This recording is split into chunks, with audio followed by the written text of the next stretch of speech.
Goedenavond, zondag 4 december. Dit is het Zeeuwse nieuws van vandaag.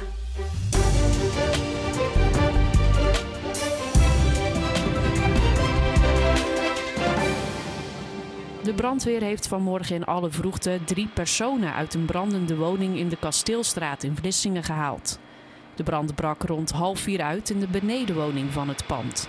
Een half uur later kon het zijn brandmeester worden gegeven. De 3 bewoners hadden rook ingeademd en zijn naar het ziekenhuis gebracht. 11 omwonenden moesten worden geëvacueerd. Zij zijn inmiddels weer thuis. Op vliegveld Midden-Zeeland in Arnhemuiden staat sinds kort één van de 2 search and rescue helikopters van de Nederlandse kustwacht. De andere staat in Den Helder. Het is belangrijk dat die helikopter hier staat, dat er in beide delen van Nederland, dus het noordelijk en het zuidelijk deel van Nederland, gewoon een reddingshelikopter staat. Om de hele Noordzee binnen een goede tijd te kunnen bestrijken. De helikopter is inmiddels 6 keer ingezet. Waarvan een zoekactie op de Oosterschelde tot een medische evacuatie van een groot containerschip. En de patiënten zijn onder andere hier naar het ziekenhuis uit ARDZ gebracht. Het team dat uitrukt bestaat uit 5 personen. 2 piloten, een ambulanceverpleegkundige, iemand die de lier bedient en de helikopterredder. Op het moment dat we ter plaatse komen en er moet iemand uit het water of van een schip afgetakeld of geleerd worden, dan ben ik degene die naar beneden gaat als eerste om ervoor te zorgen dat de locatie veilig is en eventueel een persoon te redden uit het water. En dit is dan een lier waar ik aanhang als ik naar beneden ga. De inzet van een search and rescue helikopter is niet te vergelijken met een traumahelikopter. Waarbij een traumahelikopter is kleiner en gemaakt om een specialistisch team te brengen naar een ongeval, zijn wij juist gemaakt om mensen weg te halen van een gevaarlijke situatie. De SAR-helikopter van de kustwacht blijft de komende 10 jaar gestationeerd op vliegveld Midden-Zeeland.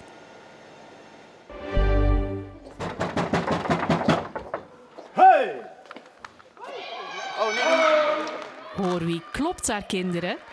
Deze Pieten konden na 2 coronajaren weer op bezoek bij sportcentrum Schouwen-Duiveland in Zierikzee. Toen werd er volgens mij keihard op de deur gebonst, maar dat weet ik niet zeker. En toen keek ik om en toen waren er opeens Pieten in de zaal. Ik schrok eigenlijk wel een beetje. Ik dacht, zijn er nou meteen al Pieten? Toen ze begonnen te strooien met die pepernoten, toen dook je er volgens mij meteen op af. Ja, dat ik wel de schuimpjes hebben, die zijn het lekkerst. Na het rapen van het snoepgoed werd er ook wat gesport. Niet alleen de kinderen, maar ook de Pieten genoten van een potje handbal. Oh. Ja, het was even wennen. Ik ben het ook niet gewend om op doel te staan. Maar het was leuk. Zo leer je nog eens wat, hè, als je zo eens een keer langskomt als Piet. De Pieten waren beter in een rondje Pietengym. Ze konden alleen niet de hele middag blijven, want ze hadden een vol programma. Over het algemeen is het wel iets drukker inderdaad. Voor mij zitten we ongeveer rond de 80, 90 huisbezoeken en 5 bedrijven dit jaar. We gaan vanavond nog bij heel veel mensen langs. En dan vanavond misschien nog her en der wat schoentjes vullen. En dan hebben we nog een lange dag voor de boeg. Ja, ben je op het volgende huisje? Dag!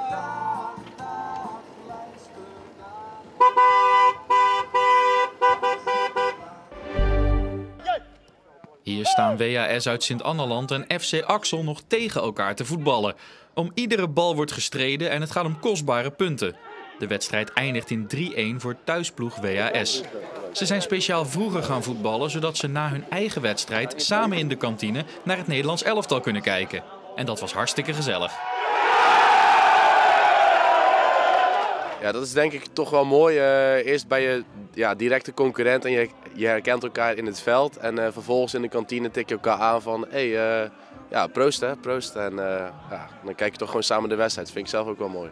Ja, uiteindelijk ben je toch allemaal Nederlander. En je wilt toch dan met z'n allen gaan winnen. Dat is denk ik het belangrijkste en we zijn door. En dat betekent dus ook dat er samen gejuicht wordt als Oranje scoort.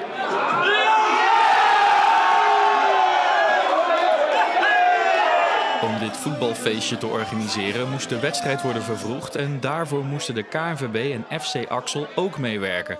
En dat wilden ze allemaal wel. Ze zeggen altijd voetbal is oorlog, maar dat was hier niet het geval in de kantine. In de kantine was voetbal geen oorlog en ik vind dat je de oorlog moet voeren op het veld. En als je dan na de wedstrijd met elkaar gewoon even de wedstrijd analyseert, Nederlands elftal kijkt en je doet een drankje en een hapje. Dat is alleen maar goed. Laat me nu alleen maar even kijken. We hebben in een wereld zoveel nare dingen op dit moment. En dan is het toch mooi dat je dit in Standaard mee kan maken. En er is vandaag natuurlijk ook weer een nieuwe Omroep Zeeland Sport. Korfbal en voetbal vormen de hoofdmoot van een nieuwe aflevering van Omroep Zeeland Sport. Je ziet een samenvatting van Hoek tegen DVS 33 in de derde divisie van het amateurvoetbal. Uit de eerste klasse C, SVOD 22 uit Oostkapelle tegen Terneuzense Boys. Dat is de derby in 1C. En je ziet de samenvatting van het korfbalduel in de Korfbal League 2 tussen Top uit Arnhemuiden en koploper DSC uit Eindhoven. Tot zo. Het was vandaag een grijze, waterkoude dag. En warmer dan 3 graden is het niet geworden. Door de matige oostenwind lag de gevoelstemperatuur dan ook een aantal graden onder het vriespunt. Vanavond verandert hier weinig aan. Er nadert vanuit het zuiden een neerslagzone. Deze zal vannacht voor regen zorgen over de provincie. Er is een kans op winterse neerslag, al verwacht ik dat deze voornamelijk zuid van Zeeland zal blijven. Morgen wederom een bewolkte dag met lokaal wat lichte regen. De temperatuur loopt op tot zo'n 7 graden aan de kust en 6 graden in het binnenland. De wind is matig en komt uit het noordoosten. Dinsdag draait de wind naar het westen en wordt er zachtere lucht aangevoerd. De bewolking overheerst nog steeds en lokaal valt er een bui, maar met temperaturen tot 7 graden voelt het beduidend minder fris aan. Woensdag is het een herhaling van zetten en donderdag komen we weer in de koelere lucht terecht, met minima onder het vriespunt en een toenemende kans op een winterse bui. Ook de dagen daarna lijkt het fris te blijven, met lokaal zelfs kans op een vlokje sneeuw. En met het weer zijn we aan het einde van deze Zeeland Nu. Een fijne avond.